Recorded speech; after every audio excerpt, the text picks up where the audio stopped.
राधा नाम की महत्व। परम प्रिय श्री राधा नाम की महिमा का स्वयं श्री कृष्ण ने इस प्रकार गान किया है। जिस समय मैं किसी के मुख से रा अक्षर सुन लेता हूँ, उसी समय उसे अपना उत्तम भक्ति प्रेम प्रदान कर देता हूँ। धा अक्षर का उच्चारण करने पर तो मैं प्रियतमा श्री राधा का नाम सुनने के लोभ से उसके पीछे पीछे चल देता हूँ। आइए मित्रों, जानते हैं राधा नाम की महिमा को। अगर आप चैनल पर नए हैं तो चैनल को सब्सक्राइब करें, लाइक करें, अपने प्रियजनों के साथ शेयर करें, कमेंट में राधे राधे लिखना ना भूलें। एक बार की बात है, एक संत जी किसी गांव के निकट आश्रम पर भागवत जी की साप्ताहिक कथा कह रहे थे। तीसरे दिन के वृतांत में वह कथा करते हुए बताने लगे, अनेक प्रकार के लोग जो पाप कर्म करते हैं उन्हें अनेक प्रकार के नरकों में जाना पड़ता है, लेकिन एक उपाय है जिसके द्वारा नरकों में जाने से बचा जा सकता है। कोई एक बार सच्चे हृदय से राधा नाम पुकार ले तो वह नरकों में नहीं जाता है। एक सेठ जी जो रोज आकर सत्संग सुना करते थे, सत्संग समाप्ति के पश्चात वह संत जी के चरणों में आकर बड़े जोर से रोने लगे। संत जी ने कहा, अरे सेठ जी, क्यों रोते हो? तुम्हारा मन उदास क्यों है? सेठ जी रोते हुए कहने लगे, भगवान आपकी कृपा से मुझे सब कुछ प्राप्त है, पर मेरे मन को एक बड़ी चिंता सताती है। संत जी कहने लगे, कहिए कौन सी चिंता है? सेठ जी कहने लगे, आज आपने भागवत कथा में नरकों का वर्णन किया और वर्णन करते हुए बताया कि जीवों को अनेक पापों से नरकों की प्राप्ति होती है, लेकिन एक उपाय है जिसके द्वारा नरकों में जाने से बचा जा सकता है। तो प्रभु, मैं तो आपकी शरण में हूँ, रोज सत्संग सुनने आता हूँ। मेरे मन में तो यह विश्वास है आप संतों की कृपा से, भागवत की कृपा से मेरा उद्धार तो हो ही जाएगा। लेकिन मेरा एक छोटा भाई है जिसकी उम्र 50 साल है, वह ना सत्संग में जाता है, ना परमात्मा पर विश्वास करता है और ना ही प्रभु का नाम सुमिरन करता है। उसका उद्धार किस प्रकार होगा, मुझे उसकी बड़ी चिंता सताती है। मैं उसे बहुत बार समझाने का भी प्रयास करता हूँ।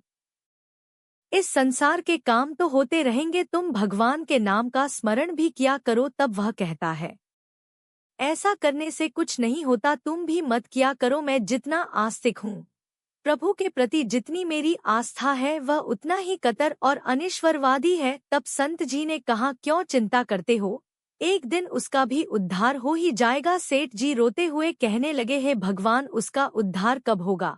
आप जैसे महापुरुष हमारे गांव में आए हैं, मुझे तो आप पर ही यकीन है, आप ही उसका उद्धार करके जाएंगे। अब आप कैसे भी कृपा कर मेरे घर आई और एक बार तो उसके मुख से श्री राधा नाम का उच्चारण कराइए। तब सेठ जी का विनय सुन संत जी कहने लगी, कल सत्संग समाप्ति के पश्चात मैं आपके घर आऊंगा और उसे परमात्मा का सुमिरन अवश्य कराऊंगा। दूसरे दिन वह सेठ जी अपने घर गए, संत जी के आने का इंतजार करने लगे। आश्रम पर कथा की समाप्ति हुई। अब संत जी अपने वचन के अनुसार सेठ जी के घर पहुंचे। जैसे ही घर पहुंचे, सेठ जी ने बड़े श्रद्धा भाव से संतों का स्वागत किया।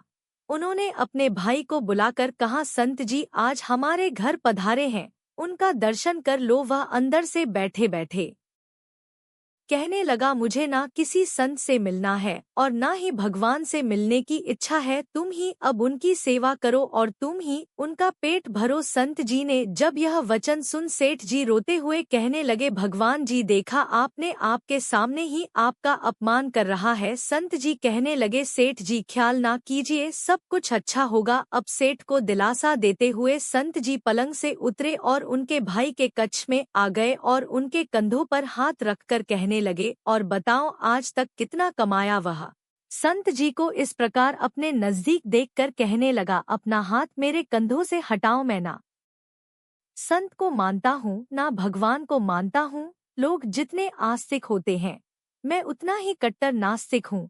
मैं भगवान को नहीं मानने वाला हूँ।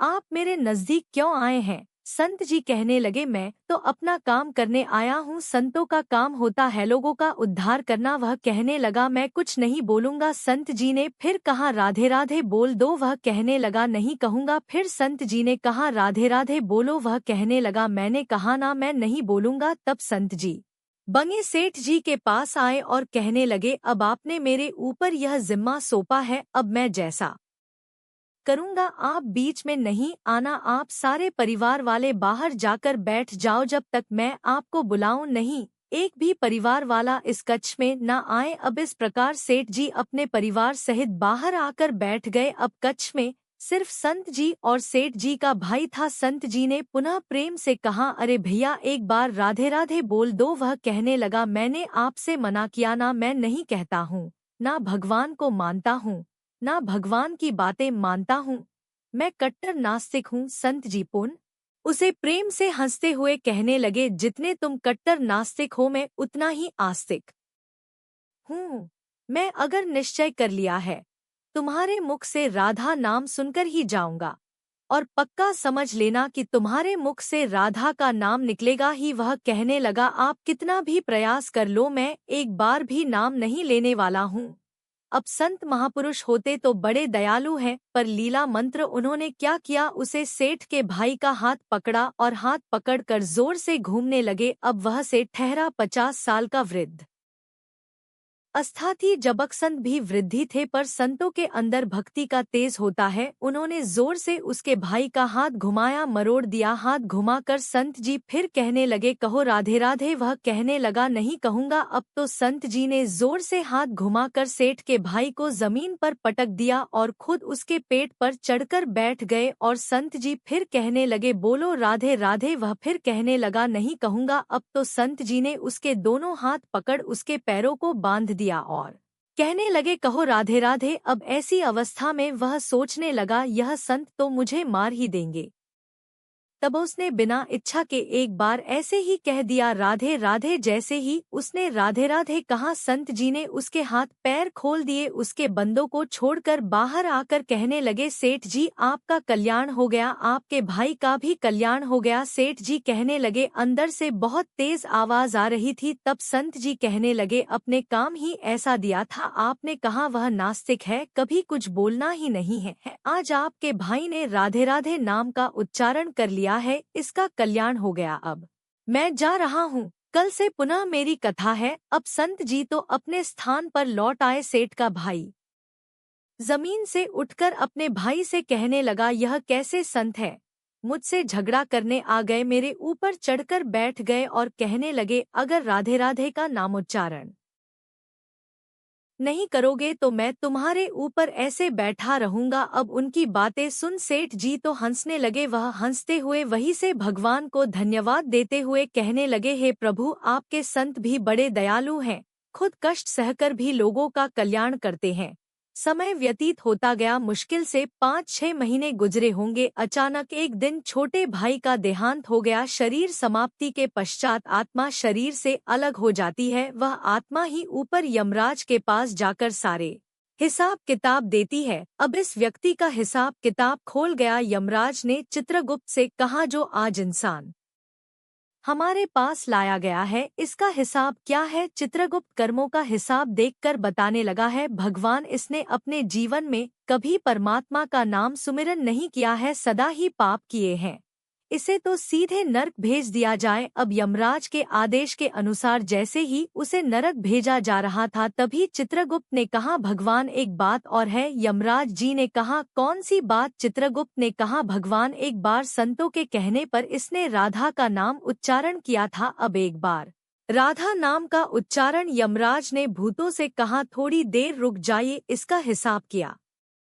जाएगा, इसके बाद ही इसे नरक में भेजा जाएगा। यमराज ने पुनः चित्रगुप्त से कहा, जल्दी से इसका हिसाब देखो और कहीं इसने परमात्मा का नाम उच्चारण तो नहीं किया है। चित्रगुप्त ने पुनः सारा हिसाब देखा और देखकर कहने लगा, भगवान, इसने एक बार जो नाम उच्चारण किया है वह संतों के वजह से किया था, दिल से कभी नहीं किया था, पर एक बार राधा नाम का उच्चारण किया है, जीवन पाप में, अब क्या किया जाए। तब यमराज ने इस इंसान से पूछा, एक बात बताओ, हम तुम्हें पहले राधा नाम का उच्चारण का फल दें या तुम्हें नरकों में भेज दिया जाए। तब वह भक्त हाथ जोड़कर कहने लगा, भगवान, नरक के में तो जाना ही है, इससे अच्छा है आप मुझे एक बार राधा नाम उच्चारण का फल दे दो, फिर मुझे जहाँ चाहो वहाँ भेज देना। अभी यमराज जी अपनी पुस्तक खोल कर देखने लगे कि एक बार राधा नाम का उच्चारण का फल क्या है। उन्होंने सारी पुस्तक खोल दी पर उन्हें कहीं फल दिखाई नहीं दिया। तब वह विचार करने लगे, एक बार राधा नाम उच्चारण का फल तो मुझे पता ही नहीं है। तब वह अपनी शंका के निवारण करने के लिए उसे भक्त को अपने साथ लेकर स्वर्ग लोक आ गए। स्वर्ग में आकर यमराज ने इंद्रदेव से कहा है, इंद्रदेव मुझे बताइए एक बार राधा नाम उच्चारण करने का क्या फल होता है। तब इंद्रदेव ने बहुत प्रयास किया पर उन्हें भी इसका फल पता नहीं चला। तब वह सब देवता मिलकर ब्रह्मदेव के पास आए। ब्रह्मदेव ने जब उन सब को देखा तब ब्रह्मदेव उनसे पूछने लगे, यह आपके साथ इंसान कौन है। तब इंद्रदेव कहने लगे, भगवान, इसने एक बार राधा नाम का उच्चारण किया है, बाकी सारा जीवन इसमें पाप किया है, हमें तो पता नहीं राधा नाम उच्चारण का फल क्या है, फिर इसलिए हम आपके पास आए हैं। तब ब्रह्मा जी ने भी बड़ा प्रयास किया, राधा नाम उच्चारण का फल क्या है अब उन्हें भी पता नहीं चला। तब वह ब्रह्मदेव कहने लगे, हम सब मिलकर इसे अपने साथ लेकर भगवान शंकर जी के पास चलते हैं। तब वह भगवान शंकर जी के पास पहुँचे। भगवान शंकर जी ने प्रार्थना करने लगे, हे महादेव, इस इंसान ने सारा जीवन पाप किया है, बस एक बार संतों के कहने पर राधा नाम का उच्चारण किया है, अब आप बताइए एक बार राधा नाम उच्चारण का क्या फल मिलता है। तब महादेव जी ने बड़ा प्रयास किया पर वह भी राधा नाम की महिमा को बात नहीं जान सके। तब शंकर जी कहने लगे, अब हमें भगवान श्री कृष्ण के पास चलना पड़ेगा, क्योंकि वही राधा तत्व को जानते हैं। ऐसा सोच कर सब देवी देवता भगवान शंकर के साथ मिलकर उस इंसान की आत्मा को लेकर भगवान श्री कृष्ण के गोलोक धाम में पहुँचे। गोलोक धाम में भगवान श्री कृष्ण राधा जी के साथ अपने आसन पर विराजमान थे। भगवान श्री कृष्ण ने सब देवी देवताओं का सम्मान किया और उनसे पूछा, आज अचानक से आने का कारण क्या है। तब भगवान शंकर हाथ जोड़कर कहने लगे हैं, भगवान, यह इंसान है जिसे धरती से लाया गया है, इसने अपने जीवन में अनेक पाप किए हैं, पर एक बार राधा नाम का उच्चारण किया है। यमराज जी पता न कर सके कि एक बार राधा नाम उच्चारण का क्या फल है। तब वह इसकी जानकारी लेने के लिए इसके साथ इंद्र जी के पास स्वर्ग में आए थे। फिर स्वर्ग से होते हुए ब्रह्मा लोक आए, फिर ब्रह्मा लोक से होते हुए यह मेरे पास पहुँचे। अब मैं इन सबको अपने साथ लेकर आपके पास आया हूँ। अब आप बताइए एक बार राधा नाम उच्चारण का क्या फल हो सकता है। जब इस प्रकार बातें चल रही थी तब श्री कृष्ण के पास बैठी राधा रानी बड़े जोर से हंसने लगी। तब श्री कृष्ण ने कहा है, राधिका क्यों हंसती हो। तब राधिका कहने लगी है, भगवान, यह अभी तक राधा नाम का महत्व नहीं समझ सके हैं।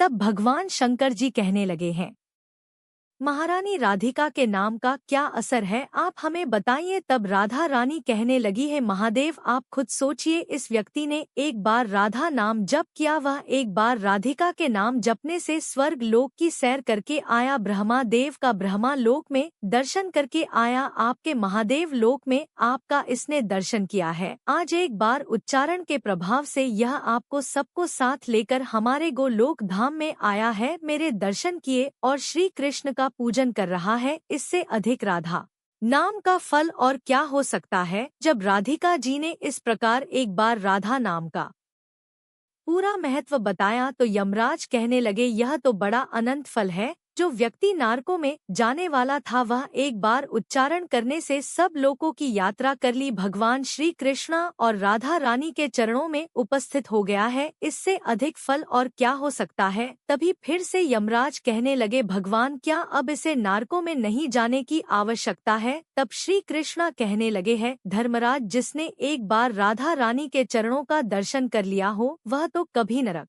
में जा ही नहीं सकता है। तब वह भक्त जो वहां पर राधा रानी के दर्शन कर रहा था वह कहने लगा है, महारानी, मैं तो संतों के भाई में आकर आपका राधा नाम उच्चारण किया था, पर जो सच्चे हृदय से आपका नाम का उच्चारण करते हैं उन्हें तो जीवन में कोई भय होगा ही नहीं, वह तो नारकों की यात्रा से में कभी निकलेंगे ही नहीं। वह तो सीधा आपके चरणों में ही समा जाएंगे। तो इतना महत्व है एक बार राधा नाम के उच्चारण का। तो सच्चे हृदय से जो एक बार इस प्रकार का दे राधे राधे श्याम मिला दे, तो राधा नाम का उच्चारण करते ही परमात्मा का साक्षात दर्शन हो जाता है। आशा करते हैं यह कहानी आपको पसंद आई होगी। कमेंट में जरूर बताइएगा। धन्यवाद। राधे राधे।